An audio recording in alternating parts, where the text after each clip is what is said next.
난 1시간 전부터 큰 충격을 받은 상태로 깨어나 있다. 혼란스럽고 뭐가 뭔지 알 수 없는 기분으로 말이다. 심장이 두근거리는 소리가 들리고 내가 덮고 있던 이불은 이미 땀으로 흠뻑 젖어 있다. 뭔가 사악하고 굶주린 존재가 이 트레일러 안에 나와 함께 있다는 걸 직감하고 있기 때문이다. 내가 잠들어 있는 사이 날카로운 이빨과 발톱을 세운 채로 말이다. 이런 생각이 확신으로 바뀌어 가면서 입안은 바짝 마르고 씁쓸한 쇠막 같은 것이 느껴진다. 난 침대 옆에 놓여있는 야구 방망이를 손에 움켜쥔 채로 정신을 날카롭게 집중하고 있다. 이 어둠과 트레일러 밖에서 부는 바람 소리, 그리고 아직도 두근거리는 내 심장 소리에. 물론 여기엔 내가 키우고 있는 금붕어와 속옷 차림으로 식은땀을 흘리고 있는 나밖에 없다. 내가 잠에서 깬 건 시끄럽게 웅웅거리는 바람 소리 때문이다. 지금과 같은 늦가을과 초겨울 사이엔 흔하게 들을 수 있는 소리지. 날카로운 바람은 트레일러를 주차해둔 곳 주변에 앙상해진 나무를 흔들면서 사자 울음소리와 같은 괴성을 트레일러 안까지 밀어낸다. 떨어진 낙엽과 흙먼지가 부딪히면서 내는 소리도 만만치가 않다. 당연히 내가 알 수 없는 괴물의 먹이가 될 리는 없다. 난 삐걱거리는 간이 침대에 몸을 눕히고 잠을 청하려고 했지만 그럴 수 없었다. 감옥에서 보냈던 밤, 마이키와 론을 비롯한 사람들에 대한 생각들이 머리에서 떠나지 않는다. 그들과 함께 어두운 감옥 속에서 벽을 때리던 거친 바람 소리를 듣던 기억들이. 난 결국 잠들길 포기했다. 그 대신 내 이야기를 널리 전하기 위해서 컴퓨터 앞에 앉았다. 내가 처음 교도소에 왔을 때 가장 놀랐던 것은 수감자들끼린 정말 많은 이야기를 나눈다는 것이었다. 그 전에 있던 곳에서도 대화가 오가긴 했었지만 대부분은 형식적인 인사치레에 가까웠다. 보통 몇 달이 지나면 석방되는 경우가 많았었기 때문에 굳이 서로 친해질 필요가 없다고 생각하는 것 같았다. 단지 같은 방을 쓰는 수감자와 카드놀이를 하거나 낮에 생활하는 공간에서 조용히 TV를 보는 게 일상의 전부였다. 유일하게 떠들썩한 일이 벌어질 땐 카드게임 때문에 싸움이 벌어질 때뿐이었다. 그 외에는 매일매일이 정말 단조롭고 지루했다. 그곳에 수감될 때는 음식이 먹을 만하게 나오는지, 큰 갱단 출신의 범죄자와 같은 방을 쓰게 될지에 대해서만 걱정하면 충분했다. 다시 말해서 지루한 시간을 때우기 위한 방법으로 상대방이 나를 괴롭히는데 취미를 붙이지 않기를 바라는 것 외에는 특별할 게 없었다. 하지만 그곳의 분위긴 확실히 달랐다. 믿을 수 없을 정도로 시끄럽고 냄새가 나는 곳이었다. 난 200명 정도를 수용할 수 있는 교도소에 나를 포함한 신참들이 들어오던 순간을 아주 분명하게 기억한다. 교도관들이 우리 손을 묶은 채 끌고 들어갈 때 귀청이 터질 듯한 목소리와 환호성에 압도당했다. 하지만 대부분의 수감자들은 우리에게 별로 신경 쓰지 않는 것처럼 보였다. 물론 이는 사실이 아니었다. 수감자들은 모든 것을 파악한다. 우리에 대해서도 말이다. 내가 같이 방을 쓰게 된 첫 수감자는 내게 끈적하게 접근했지만 그런 일은 일어나지 않았다. 난 그런 일이 생기자마자 녀석의 얼굴에 주먹을 꽂았다. 그 싸움으로 그놈의 자신감은 흔들렸다. 교도관이 날 떼어놓으려 올 때까지 난 그 더러운 녀석을 바닥에 눕히고 놈의 머리를 후려치고 있었다. 그러다가 교도관이 커다란 부츠로 나를 걷어차는 게 느껴졌다. 그건 내 시야가 흐려질 정도로 강력했고 12시간 정도 그 상태가 쭉 이어졌다. 곧바로 독방에 갇힌 지 3주가 흘렀을 때 난 다른 방에 수감됐다. 이미 나에 대한 소문이 교도소 내에 파다하게 퍼진 다음이었다.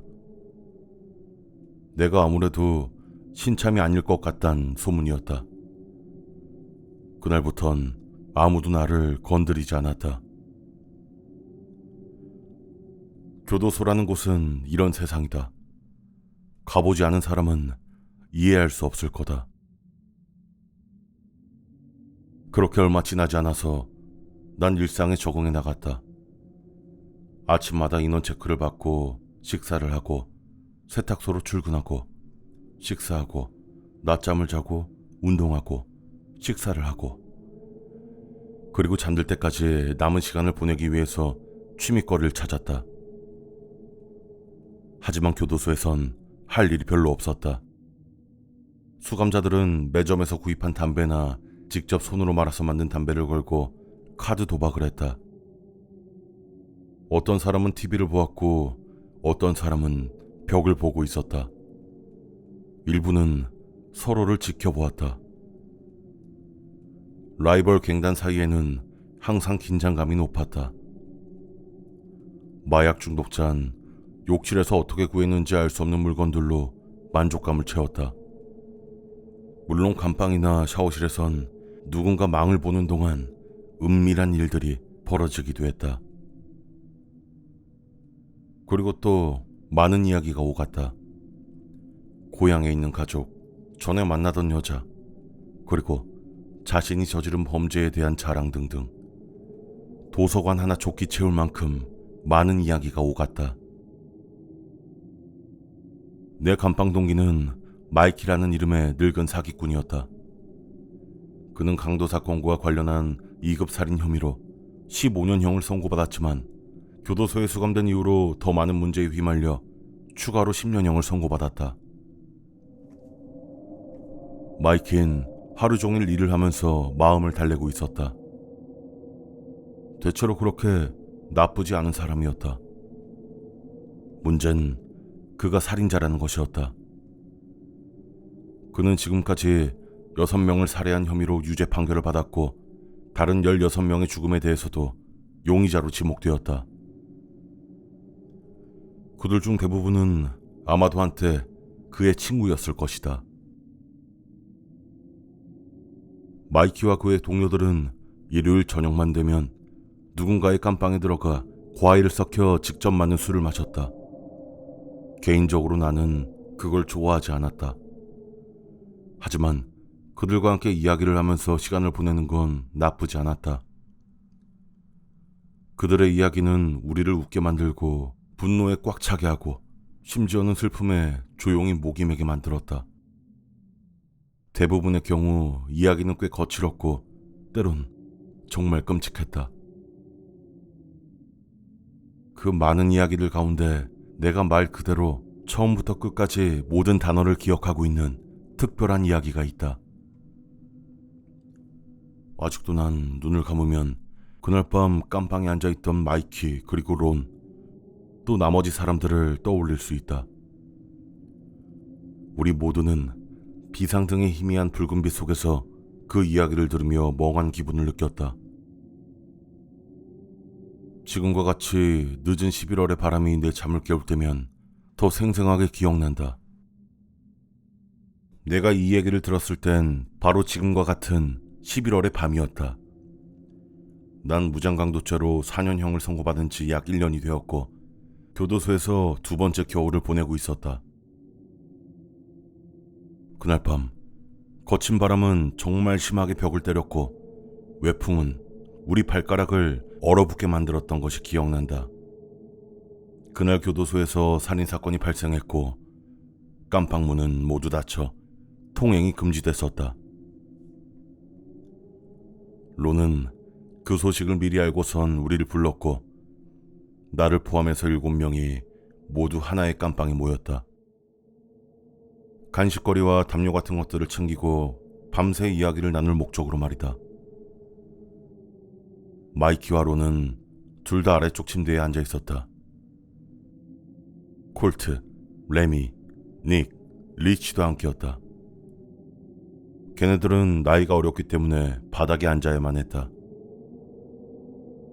론이 오늘 있었던 살인사건에 대해서 이야기하기 시작했다. 론은 교도소에 있는 영안실 바닥을 청소하는 일을 하고 있었는데 그래서 살인사건에 대해서도 어느 정도 알고 있었다. 죽은 사람은 마약 중독자 가운데 한 명이었고 그는 점심 식사 후 침대에서 발견됐는데 죽은 지 오래된 것처럼 보였고 몸엔 수많은 칼자국이 남아 있었다. 그리고 흉기는 샤워실의 화장실에서 발견됐다. 비닐봉지를 라이터로 녹인 뒤 압축해서 작고 날카로운 칼처럼 만든 것이었다. 론은 영안실 바닥을 청소하다가 문이 살짝 열린 틈으로 그의 시체가 안치된 것을 보았다. 의사는 평소처럼 콧노래를 부르면서 시체를 살펴보고 있었다고 한다. 그러다 갑자기 의사가 구역질을 하는 소리가 들렸고 곧이어서 비명소리가 들렸다고 한다. 의사는 곧바로 그 방에서 뛰쳐나왔고 곧이어서 정말 지독한, 세상에 존재해서는 안 될 것만 같은 고약한 냄새가 났다고 한다. 론은 그게 살면서 경험해본 최악의 냄새라고 말했다. 어느 정도 이야기를 마치고 론은 말을 이었다. 그 새끼는 마약 혐의로 너무 많이 잡혀왔었기 때문에 정기적으로 온몸에 주사 자국이 있는지 검사를 받았어. 그래서 걔가 엉덩이에다가 주사를 놓기 시작한 거야. 그러니까 엉덩이 깊숙한 항문 안쪽에 말이야. 무슨 얘기인지 알겠어? 그래서 결국엔 끔찍한 농양이 생긴 거지. 그리고 배설물에 있던 온갖 박테리아로 감염이 되기 시작한 거야.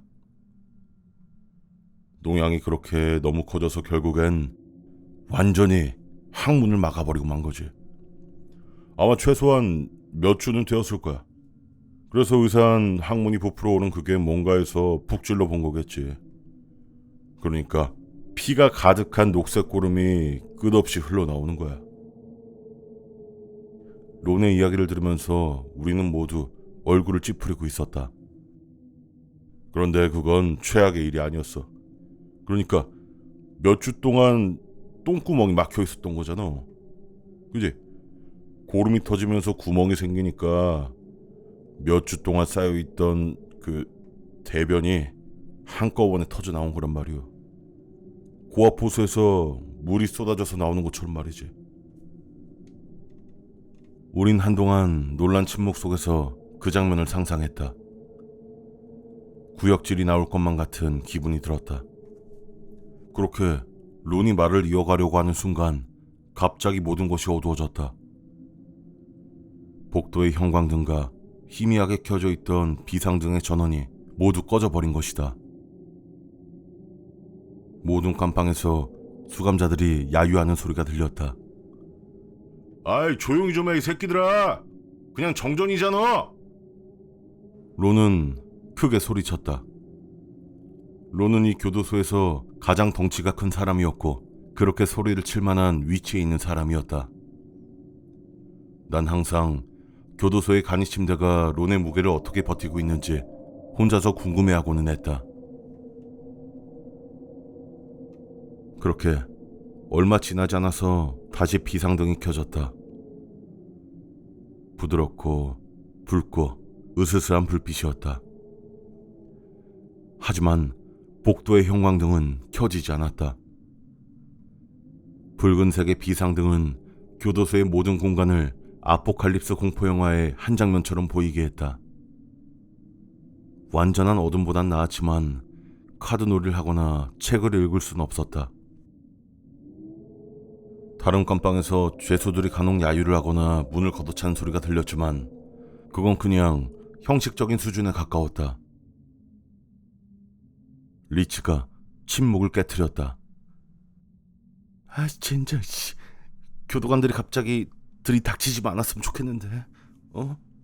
만약 우리 방에서 그 물건들 다 찾아내면 정말 좆된다니까? 잠깐 리치에 대해서 이야기하자면 그는 마약 거래와 관련된 혐의로 7년형을 선고받은 전과범이었다. 그는 처음에 마약을 팔기만 했지만 지루한 삶에 결국 자신 또한 마약 중독자의 길에 빠져들고 말았다. 그리고 그 버릇은 교도소에서도 계속됐다. 결국 추후에 마이키는 우리들 무리에 리치가 낄 수 없도록 했고, 중독자에다가 병약했던 리치는 결국 외톨이가 되었다. 리치가 생을 마감한 건 우리 무리에서 쫓겨난 뒤 한 달쯤 뒤의 일이었다. 그는 어느 날 아침 집단 린치를 당했고, 그날 곧바로 숨겨놓고 있었던 모든 약을 한꺼번에 주사해버렸다. 그리고 양말을 매듭 지어 만든 밧줄로 침대 기둥에 목을 묶은 채로 그렇게 발견됐다. 아무튼 우린 그날 좁은 깜방 안에 모여서 희미한 비상등 불빛에 의지한 채 다른 수감자들의 고성이 조금씩 사그라드는 것을 기다렸다. 마이키가 마침내 한참 동안 이어지던 침묵을 깼다. 자, 그럼 이제 슬슬 가져온 이야기거리를 좀 풀어보자고. 환상특급 그 TV쇼처럼 말이야. 론, 혹시 옛날에 지금처럼 정전이 되었었던 날 기억하나? 그러자 론은 얼굴을 찌푸린 뒤 마이키에게 핀잔을 했다. 설마 그 이야기를 하려고? 그건 좀... 마이키가 옅은 웃음을 띠면서 말했다. 안 될 게 뭐 있어? 불은 꺼졌고 밖엔 바람이 심하게 불고 있지. 지금이 딱 좋은 시간이야. 론은 어쩔 수 없다는 듯 고개를 끄덕였다. 에이 젠장, 어디 해봐. 다들 이제 무서운 이야기 들을 시간이니까 한 잔씩 하자고. 난 론이 건네준 과일 발효주를 한 모금 들이켰다. 마리아 술이지 정말 끔찍한 맛이 났다. 목구멍으로 액체를 삼키기 위해서 마음을 정말 굳게 먹어야 할 정도였다. 하지만 나는 항상 무서운 이야기를 좋아했었기 때문에 조금은 설레는 마음도 들었다.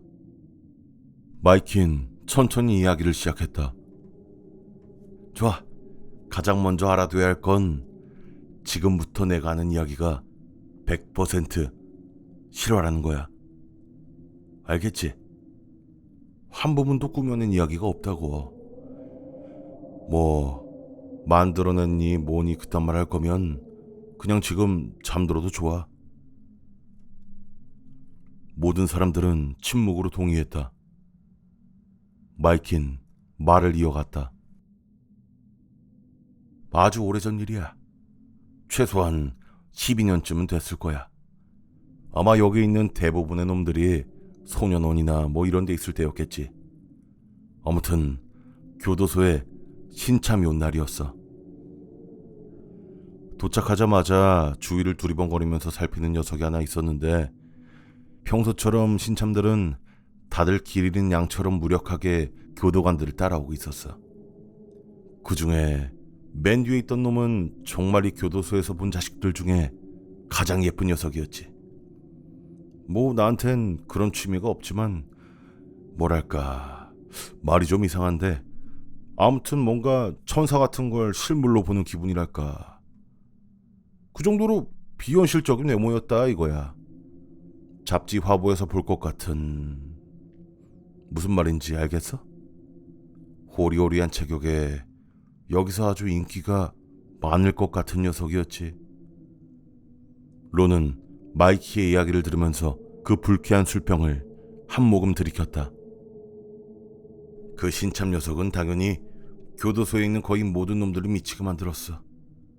늑대 같은 녀석들이 거의 정신을 잃을 것 같은 표정으로 괴성을 지르거나 휘파람을 불었지.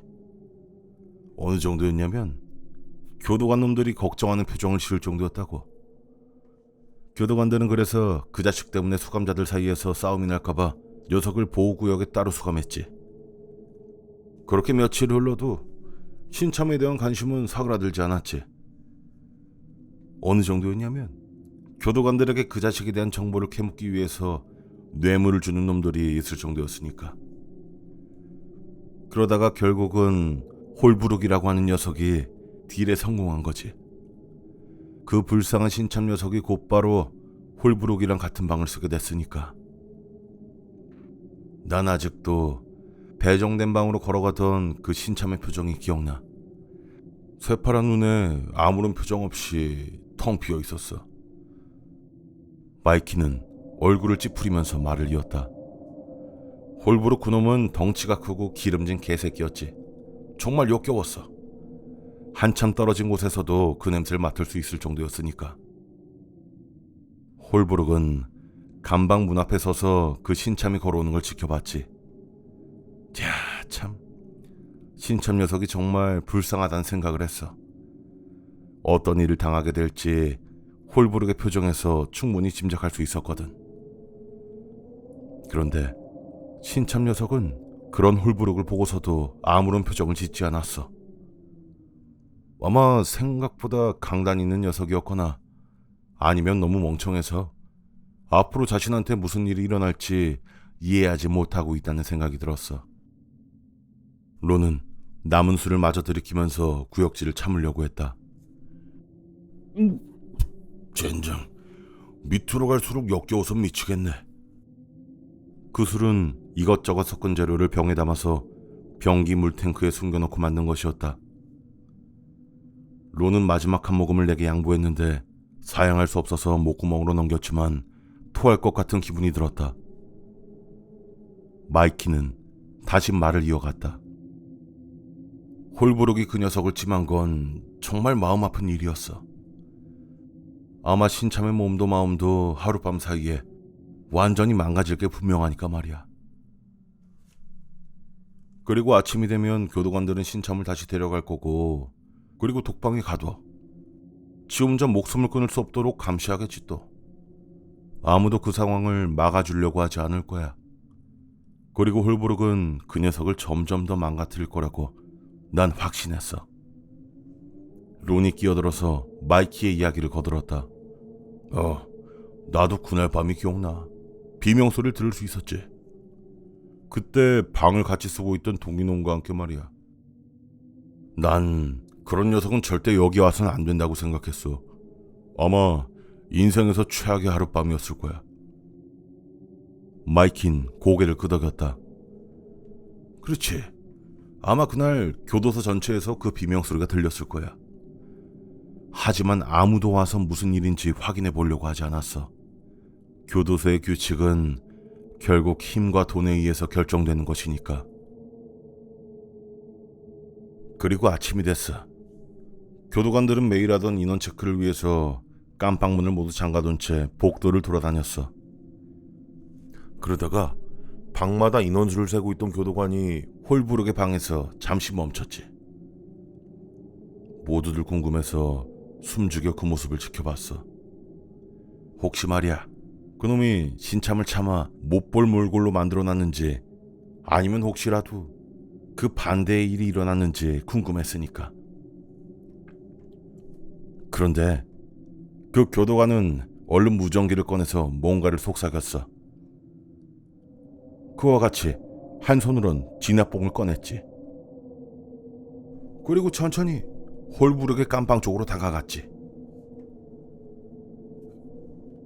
그리고 곧이어서 우린 깜방문에서 멀리 떨어져 있으라고 하는 명령을 받았지. 교도관 여러 명들이 열쇠를 짤랑거리면서 홀브룩의 방으로 달려갔어. 그리고 얼마 지나지 않아서 누군가 구역질을 해대는 소리도 들렸지. 우린 무슨 일이 벌어졌는지 영문도 알지 못한 채 그렇게 한참을 갇혀 있었어. 아마 그 홀브룩이 흥분해서 신참 녀석의 목을 꺾었거나 뭐 그런 일이라도 벌어졌나 했지. 하지만 얼마 지나지 않아 역시나 들것에 실려가는 시체 하나가 보였어. 그런데 충격적인 건 거기 묶여있는 시체가 신참이 아니라 홀브룩이었다는 거야. 자세히 볼 틈은 없었는데 얼굴 가죽이 완전히 벗겨져 있는 모습이었어. 피부는 물론 근육까지 벗겨져서 뼈가 보일 정도였지. 그 기름진 머리카락이 아니었다면 홀부룩이라는 걸 알아보지도 못했을 거야. 우린 그 이야기에 완전히 몰입해 있었다. 그 당시에는 교도소가 정전 상태라는 것도 발가락이 얼어붙을 것 같은 추위도 신경 쓰지 못했다. 고름으로 항문이 막혀버린 불쌍한 약쟁이 이야기도 한참이 지난 뒤에야 떠올랐을 정도였다. 마이키는 말했다. 양들의 침묵 본 적 있지?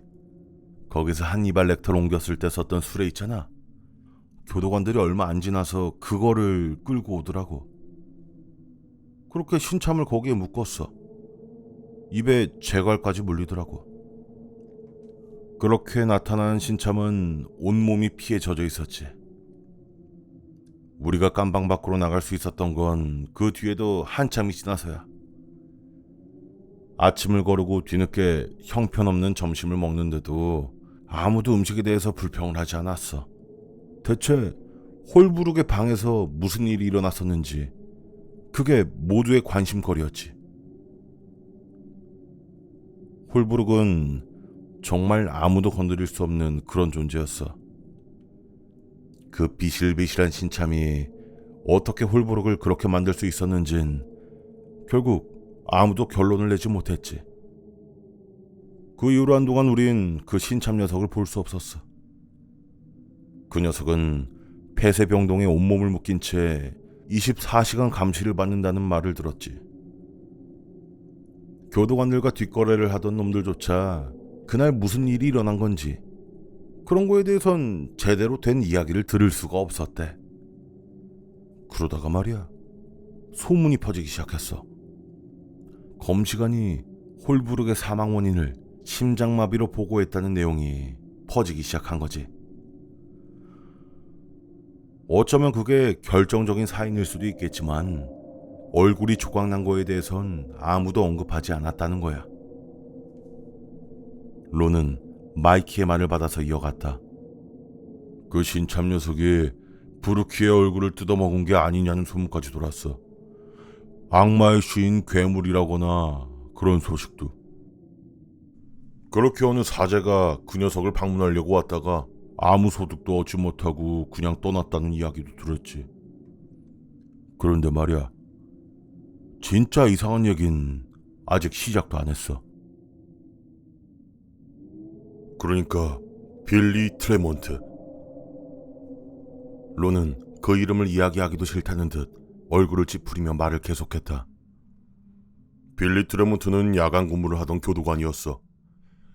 그런데 정말 여기 죄수들보다 더 나쁜 놈이었지. 그 자식은 교도소에 어떤 물건이 몰래 들어왔는지, 누가 그걸 받았는지, 얼만큼 가지고 있는지를 다 알고 있었지. 다른 교도관이 거래하던 딜을 가로채고 상대방이 해고당하도록 만드는 작전도 꽤 능숙했어. 결국 그 자식은 죄수들한테 돈을 받고 합당한 가격이면 어떤 것도 할 수 있도록 도와주는 역할을 했지. 죄수들은 결국 돈을 모아서 빌리에게 갖다 주면서 그 신참에 대한 정보를 요구했어. 그런데 빌리는 그 돈을 받지 않았어. 원래 그런 놈이 아닌데 말이야. 빌리는 그 신참에 대한 파일이 모두 사라졌다며 어떤 정보도 과거에 무슨 일이 있었는지도 알 수 없다고 말했어. 결국 모두가 포기했고 그 신참에 대한 소동도 조금씩 잊혀져 갔지. 고개를 끄덕이던 마이키가 론을 대신해서 이야기를 이어갔다. 그런데 말이야. 그런데 어느 날 빌리가 한밤중에 한 녀석의 깜빵으로 슬쩍 다가와가지고 얘기를 나누자고 제안했지. 담배 한 까치를 달라고 하면서 말이야. 그런데 웃긴 건 빌리는 담배를 태우지 않는 녀석이었거든. 빌리는 이렇게 말했어. 담배 한 까치면 자신이 지금부터 알려줄 정보에 대한 대가로 충분하다고. 자신이 알게 된 이야기 때문에 밤에 잠들지 못하는 유일한 사람이 아니게 된다면 충분하다고 말이야. 심지어 경고까지 해줬어. 지금부터 들려주는 이야기를 알고 나면 자신이랑 똑같이 밤에 잠들 수 없는 처지에 놓일 거라고 말이야. 담배를 들고 있는 손까지 떨면서 그렇게 말했다고 하더군. 우리의 빌리는 그 신참에 대한 정보를 알기 위해서 상사의 약점을 파고들었어. 사무실에서 일하는 상사 중 하나가 교도소장이 여자랑 관계를 맺고 있다는 걸 알게 됐고, 그걸 이용해서 그 상사를 협박한 거야. 그리고 교도소에서 구한 약을 건네주면서 비밀을 지켜주는 대가로 신참에 대한 정보를 요구했어. 아마 빌리 그 녀석도 호기심을 참지 못해서 그 정도까지 한 거겠지. 결국 상사는 어디선가 낡은 폴더를 찾아와서 빌리에게 건네주며 거래를 승낙했어. 그 폴더에 있던 문서는 어느 시골에 있는 지방법원에서 가져온 거라고 했어. 인쇄가 된 것도 아니고 아주 오래된 필기체로 직접 쓴 문서였어. 구체적인 날짜나 신참의 이름은 모두 지워져 있었어.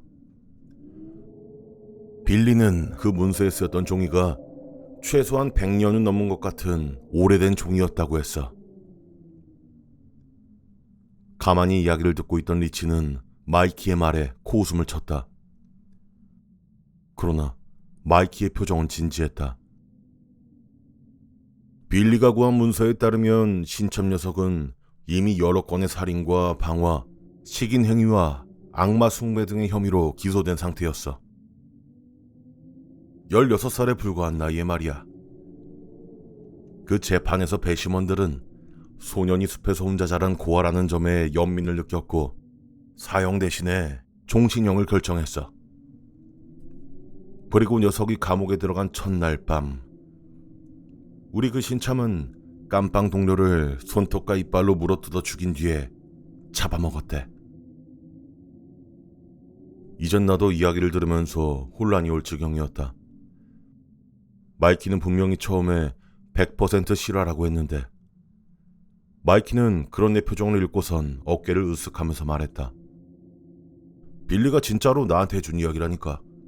아무튼 그 녀석은 깜빵 동료를 잡아먹은 뒤에는 구속복을 입은 신세가 됐지. 그 당시 돌팔이 의사들은 뇌엽절제술이 그 녀석에게 치료 효과를 볼 거라고 장담했대.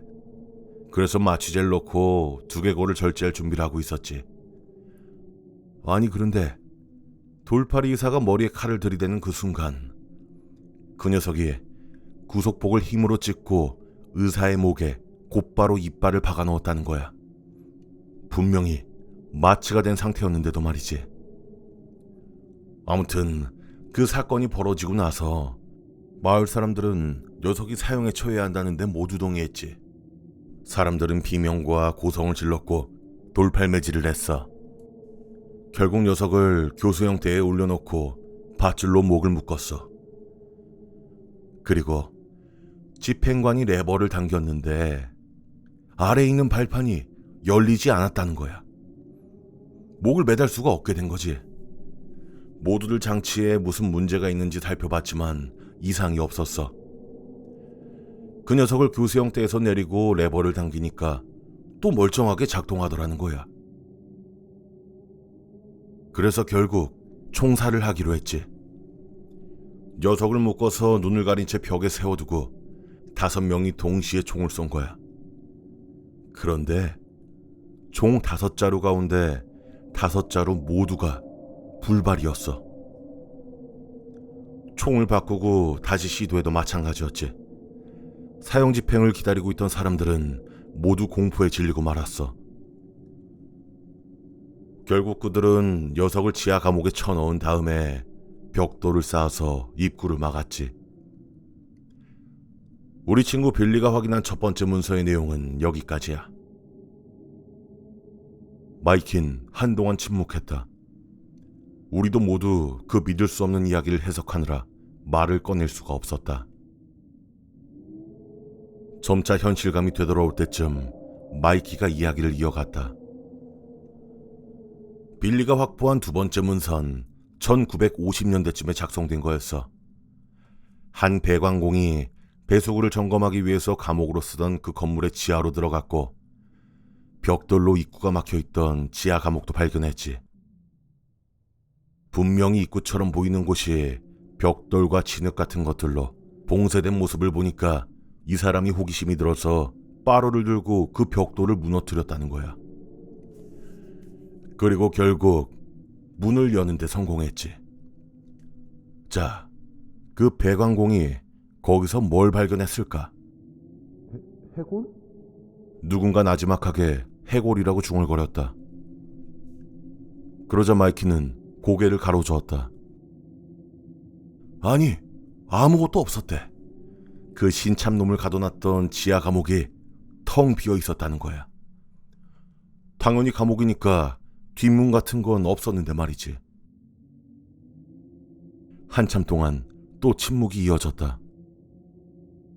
모두들 마이키의 말을 듣고 무슨 일이 일어난 건지 이해하기 위해서 애쓰고 있었다. 마이키는 빌리가 확보한 폴더엔 그 2개의 문서와 언제 찍혔는지도 알 수 없는 그 신참의 사진밖에 없었다고 말했다. 아, 그래.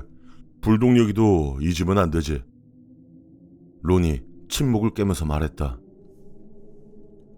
불독은 이 교도소에서 모두가 가장 싫어하는 자식이었어. 정말 쓰레기 같은 새끼였지. 나이는 50대 후반쯤, 아마 몇 년 지나면 은퇴할 나이였을 거야. 정말 심술궂은 녀석이었고 항상 동전으로 가득 찬 양말을 들고 누군가의 머리를 후려치는 악취미가 있었어.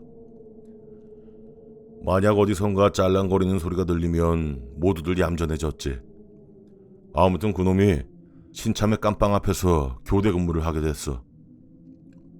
혼자서 아무 할 일도 없이 그냥 앉아서 깜빵 앞을 지키고 있는 거야. 밤새도록 말이지. 어떤 수감자도 원치 않을 상황이었어.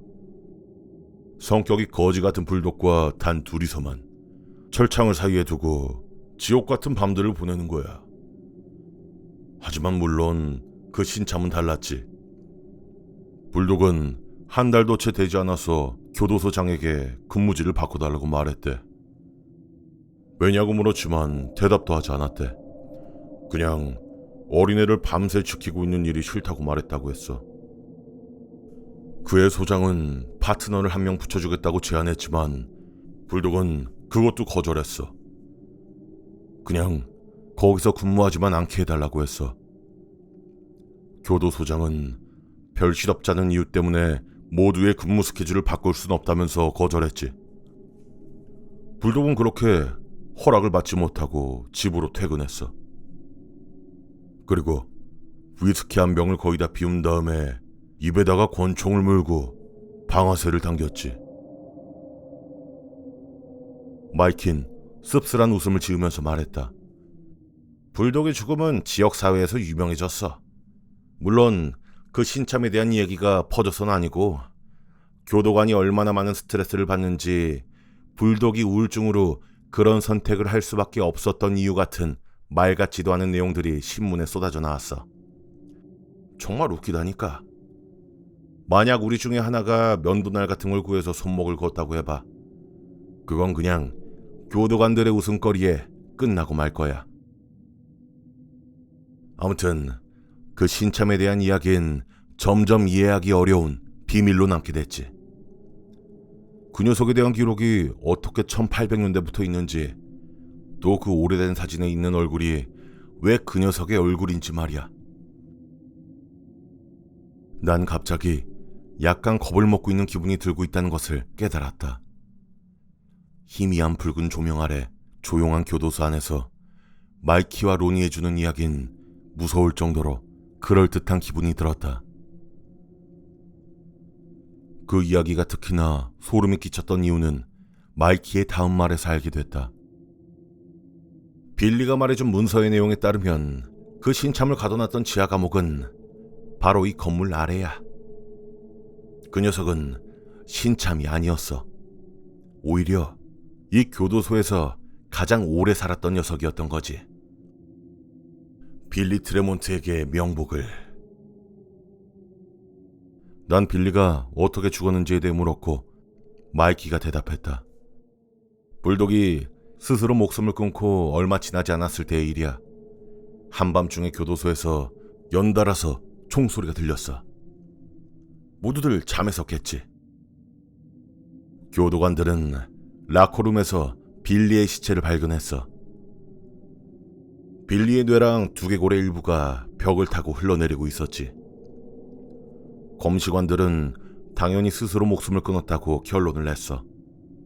그런데 웃긴 건 라커룸 벽에 가슴 높이쯤 되는 위치에 5개의 총알이 박혀 있었다는 거야. 물론 남은 한 발은 빌리의 머리에서 발견됐지. 그리고 빌리는 손에 휴가 신청서를 쥐고 있었대. 공식 보고서에 따르면 빌리는 방금 내린 커피를 마시고 사무실로 가서 휴가를 요청하던 도중에 갑자기 그 자리에서 아무 이유 없이 총을 꺼냈어. 그리고 벽에다가 5발을 갈긴 다음에 나머지 하나는 자기 머리에 쏜 거지. 난 물었다. 그 신참 때문이냐고. 깜빵에서 알 수 없는 방법으로 빠져나온 그 신참을 보고 빌리가 녀석을 조준하다가 결국 스스로 목숨을 끊은 거냐고. 마이킨 어깨를 으쓱하면서 말했다. 무슨 일이 벌어진 건지 아는 유일한 사람은 12년 전쯤에 생을 마쳤으니까 말이야. 다시 잠깐의 침묵이 이어졌고 난 마이키가 이야기를 시작하기 직전에 꺼냈던 이야기를 기억했다. 저번에 오늘과 같이 정전이 일어났을 때가 기억나냐고. 난 정전에 대해 물어보자 론이 내 이야기를 가로막았다. 아니야, 오늘 밤에 그 얘긴 하지 않는 게 좋을 것 같아. 마이킨 론을 만류했다. 이렇게까지 말한 거 나머지도 말해주는 게 낫겠지. 그래, 빌리가 그렇게 세상을 떠나고 난 뒤의 일인데 어느 날이었어. 눈폭풍이 몰아쳐서 이 지역 전체에 전력 공급이 끊겼어. 깜빵의 철문이 모두 닫힌 상태였고 우린 모두 조용히 대기하라는 명령을 받았어. 폭풍이 얼마나 심했는지 교도관들이 대부분 출근도 하지 못했고 당연히 퇴근도 못할 정도였지.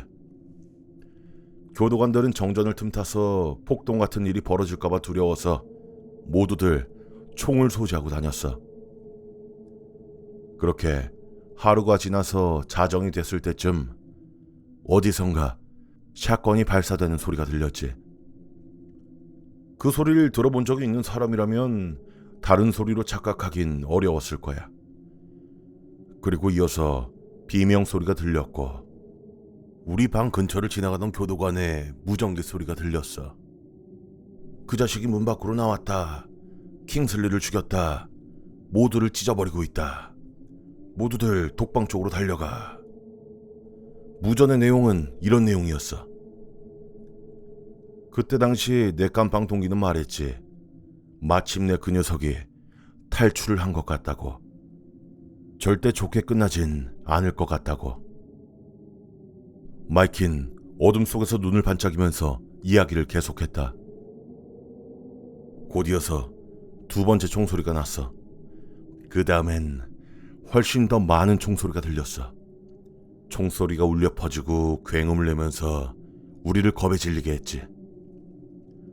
그런데 총소리가 점점 줄어들수록 비명소린 오히려 더 많아졌어. 나랑 동기는 몸을 웅크린 채 깜빵 구석에 숨어 있을 수밖에 없었지. 물론 무슨 일이 일어나고 있는진 잘 몰랐어. 단지 교도관들이 뭔가를 총으로 쏘려고만 했지 성공하지 못했다는 것뿐이야. 솔직히 말하면 그날 오줌을 조금 지리기도 했어. 신발바닥이 시멘트를 두들기는 소리가 들렸고 3명의 교도관들이 우리 깜빵을 지나 질주했지. 그냥 단지 달리는 게 아니라 올림픽 육상선수처럼 총력을 다해서 질주하고 있었어. 잠깐 보였던 그들의 얼굴은 두려움에 사로잡혀 있었지. 그런 표정은 그 사건 이전에도 이후에도 본 적이 없어. 갇혀있는 모두는 그들이 지나갈 때 고함을 지르면서 도대체 뭔 일이냐고 물어봤어. 그의 그들은 대답도 하지 않았고 심지어 우리의 말을 듣지도 않았어. 그냥 계속 달려갈 뿐이었어. 몇 분 후에 네 번째 교도관이 왔는데 그는 가지고 있던 소총을 목발로 삼아서 쩔뚝거리면서 뛰어오고 있었어. 뒤에 핏자국을 남기면서 말이야. 유니폼은 이미 한쪽이 갈갈이 찢어지고 뜯어져서 누더기처럼 펄럭거리고 있었어. 난 그에게 무슨 일이 일어나고 있는 거냐고 용기를 내서 물었지. 그 교도관은 우리 깜빵 앞에서 발을 멈췄어. 이제 그 모습을 좀 더 잘 볼 수 있었지만 그러지 않았어야 했어. 그건 킹슬리였어.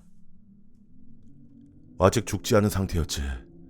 하지만 오른팔은 거의 아무것도 없이 찢겨져 있었어. 너덜거리는 살점만 대롱대롱 매달려 있을 뿐 오른쪽에 있는 허벅지에도 엄청난 양의 살점이 파여져 있었어. 발도 형체를 알아보긴 어려웠고 얼굴은 이미 극심한 출혈로 인해서 회색빛이었지. 그리고 눈은 인형마냥 생기가 없었어. 킹슬린 자기가 죽어가고 있는 것 같다라고 말했어. 그러다가 다시 뛰기 시작했고 피무덩이를 남기면서 저기 보이지? 저쪽으로 뛰어갔어. 이제 그만 이야기하면 안 돼요? 이야기를 듣던 누군가가 더 이상 듣고 싶지 않다고 말했다. 마이킨 그 말을 무시했다. 그때 뭔가 다른 것이 다가오는 소리가 들렸어. 뭔가가 내 발로 달려오는 것 같은 그런 소리. 그리고 발톱이 달린 것 같았어. 따닥따닥하고 소리가 났거든. 그 소리를 듣고 난 가능한 한 멀리 떨어져서 벽에 등을 기댔어. 옆에 있던 동기인 담요를 끌어당긴 채 침대에 몸을 웅크렸지. 그리고 곧 그게 우리 깜빵 앞을 지나쳐가는 게 보였어. 하지만 팔과 다리가 너무 빨라서 제대로 볼 수도 없었어. 그리고 한 10초쯤 지났을 때 킹슬리가 사이렌처럼 울부짖기 시작하는 소리가 들려왔어. 정말 끔찍한 죽음의 비명이었지. 생명체가 이렇게 고통스럽고 끔찍한 소리를 낼 수 있다는 것을 믿을 수가 없었어. 그런데 자세히 들어보니까 그건 비명 소리가 아니었어. 나를 먹고 있어. 나를 먹고 있어. 킹슬리의 외침이었지. 난 나도 모르게 비명을 지르고 있다는 걸 깨달았어. 내 동기도 마찬가지였고. 교도소 내에 있는 200명의 죄수가 모두 똑같이 비명을 지르고 있었어. 마이크는 눈을 질끈 감았다. 난 그걸 절대 잊지 못할 거야. 절대로. 그렇게 킹슬리의 비명소리가 마침내 그쳤고 그 다음엔 공기 중에 남아있는 묵직한 공포와 피냄새만 남았지. 그 피냄새가 목구멍으로 들어가서 구역질이 나도록 만들었어. 너무 조용했어. 정말 무덤처럼 조용했지. 옷핀 하나가 떨어지는 소리도 들을 수 있을 정도로 정말 조용했어.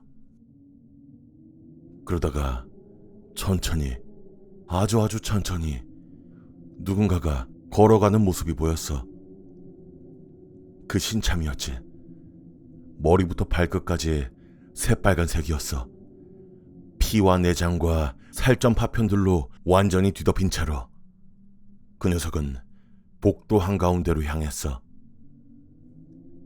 그리고 킹슬리의 머리를 아무렇지도 않게 내려놓은 다음에 깜빵에 있는 우리들에게 시선을 돌렸어.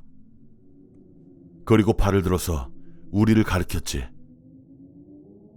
마치 다음 타겟을 선택하는 것처럼 말이야. 심장마비에 걸릴 것 같은 그런 기분이었어. 하지만 그 일을 마친 후에 그 녀석은 왔던 길로 다시 걸어갔고 곧이어 시야에서 사라졌어. 그것이 그 아이를 본 마지막 모습이었어. 그냥 그렇게 영원히 사라진 거야. 1분 가까운 시간 동안 침묵이 흘렀다. 마침내 내가 말을 꺼냈다. 왜 이전까지 이런 이야기가 뉴스나 TV 범죄 프로그램에 등장한 적이 없냐고. 내 질문에 마이킨 씁쓸하게 웃으면서 말했다. 이 사건은 지역 뉴스에 교도소 폭동 사건으로 소개됐다고. 정전을 틈타 폭동이 발생했고 결국 교도관 몇 명이 사망했다는 이야기로 끝나버렸다고 한다. 그 이후로 이 교도소엔 최신식의 전자잠금 장치가 도입됐다고 한다. 그래서 어떻게 됐냐면 론이 나머지 이야기를 마저 해주겠다고 말했다. 그리고 한참 지나서 특수경찰이 들어왔어. 그들이 문을 부수고 진입하자마자 발견한 건 킹슬리의 머리였지. 그들은 우리가 소리를 지르는 걸 무시하고 바닥에 있는 핏자국을 따라갔어. 그리고 곧 이어서 피 범벅이 된 다른 교도관들을 발견했겠지.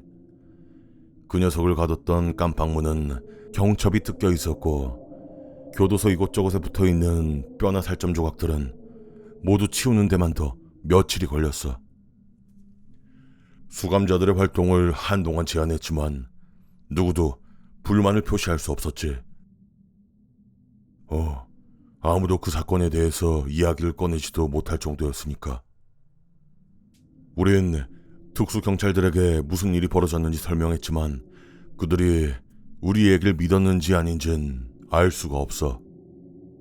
아무튼 다들 기억해. 이 빌어먹을 세상엔 인간처럼 보이지만 그렇지 않은 뭔가가 있어.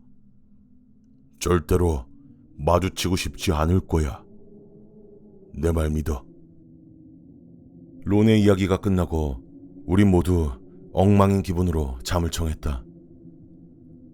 그날 내가 꿨던 악몽이 아직도 기억난다. 금발의 청년 하나가 우리 곁에 그림자처럼 말없이 서 있었다. 난 꿈에서 그 청년이 내가 실제로 자고 있지 않다는 것을 알아차릴까봐 매우 두려웠던 것을 기억한다. 내가 깨어있다는 걸 알아차리면 나를 잡아먹을 것이라는 생각이 들었다. 난 그 꿈을 아주 분명하게 기억하고 있다. 그때의 기억은 여기서 끝이다. 아마도. 난 모범수로 평가받아서 원래 형량보다 1년 일찍 석방됐다. 그날 같은 이야기를 들었던 사람들 몇 명은 나보다 먼저 석방되거나 죽음을 맞았고 아직도 몇 명은 교도소에 남아있다. 론은 내가 석방되기 6개월 전쯤 계단을 오르다가 심장마비를 겪었다. 그는 가슴을 움켜쥐고 뒤로 넘어졌고 몇 계단 굴러떨어진 뒤에 곧바로 사망했다. 론이 죽고 난 이후엔 특별히 모여서 놀거나 이야기를 주고받진 않았다. 석방이 되고 몇 달 후, 난 어느 날 밤 향수에 젖어서 온라인에서 마이키를 찾아보기로 결심했다. 그리고 머지않아 난 마이키의 사망 기사를 볼 수 있었다. 마이키는 내가 석방된 지 얼마 지나지 않아서 급성 질환으로 병원에서 사망했다. 다른 몇몇은 샤워실에서 칼에 찔려 목숨을 잃거나 정신병원에 입원해 있었다. 난 그날 같이 이야기를 듣던 사람 중 유일하게 대화를 할 수 있는 상태였던 닉의 면회를 갔다. 닉은 연방교도소로 이감되어 있었다. 면회실 테이블에 앉아 있었던 그는 즉시 나를 알아봤다. 우린 마치 오랜 친구처럼 반갑게 인사하고 누구라도 그럴 듯 잡담을 나눴다. 그러다가 난 마이키와 론에 대한 이야기를 꺼냈다. 마이키가 어떤 병을 앓았는지 묻자 닉이 짓고 있던 여유로운 미소는 갑자기 두려움에 뒤틀린 찡그린 얼굴로 바뀌었다. 닉은 내 멱살을 붙잡고 가까이 끌어당겼고 가까이서 본 닉의 눈은 광기의 불길로 밝게 타오르고 있었다. 쉿, 조용해. 말하지 마. 그는 조용히 하라는 제스처를 취하면서 말했다. 마이킨 그 새끼한테 잡혀먹었어. 마이킨 어느 날 그 녀석에게 잡아먹혔다고 한다. 베개 위에 머리만 남은 모습으로 발견됐다고. 다른 이유로 사망했다고 밝혀진 사람들과 정신병원에 갇혀버린 사람들도 사실은 비슷한 일을 겪었다고. 경비병들은 니키가 내 멱살을 붙잡는 모습을 보자 곧바로 달려와서 그를 데려갔다. 난 내 심장이 뛰는 소리를 듣느라 한동안 어떤 반응도 할 수 없었다. 그 감옥 어딘가엔 굶주린 존재가 있다. 이 이야기를 듣고 있는 당신이 이걸 믿을 것이라곤 기대하지 않는다.